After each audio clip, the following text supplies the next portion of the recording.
ఇంటి దగ్గర నుండి అయితే బైక్ మీద తీసుకెళ్ళి బస్ స్టాండ్లో డ్రాప్ చేసిండు, కొత్తపల్లి బస్ స్టాండ్లో.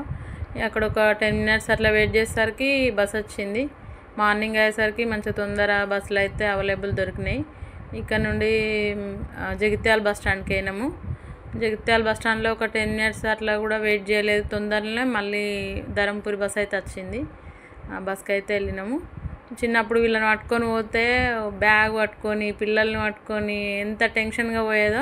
ఇప్పుడు పిల్లలు పెద్దగా అయిపోయారు, నాకైతే అట్లాంటి టెన్షన్ అయితే లేకుండా అయిపోయింది.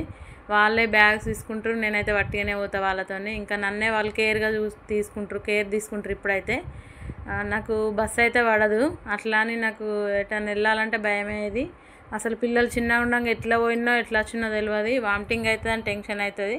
వెళ్ళేటప్పుడు అయితే టాబ్లెట్ వేసుకుంటా, కానీ ఇప్పుడైతే కొంచెం బెటర్గానే ఉంటుంది. ఆ టాబ్లెట్స్ వలన ఎట్లనో కానీ ఒక టాబ్లెట్ అయితే వేసుకుంటా వామిటింగ్ రాకుండా.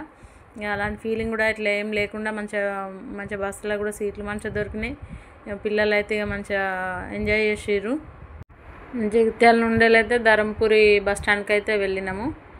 బస్ స్టాండ్కి వెళ్ళంగానే అక్కడ వెళ్ళుడుతోనే ఒక ఆటో అయితే మాట్లాడుకున్నాము.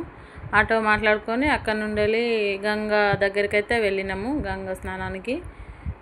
అక్కడ నుంచి అలా అటు బాగానే దూరం ఉంటుంది కదా, 1/2 కిలోమీటర్కి ఎక్కువ ఉండొచ్చు, 1 కిలోమీటర్ అట్లా దగ్గర ఉండొచ్చు. మాకైతే ఇక ఎండ అయింది కదా, అప్పటికే 10-10:30 అట్లా అయింది. అయ్యేసరికి ఎండ బాగుంటుంది కదా అని నడిచి వెళ్ళడం ఎందుకని ఆటోకి అయితే వెళ్తున్నాము. ఎప్పుడైనా ఆటోకి అయితే వెళ్తున్నాము. అట్లనే ఆటోకి అయితే వెళ్ళినాము. ఆటోకి వెళ్ళేసరికి దగ్గరలో అనిపించింది, ఏమంత ఇబ్బంది అనిపించలేదు. మంచిగా అయితే గంగా కాడికి అయితే పోయినాము. Thank you.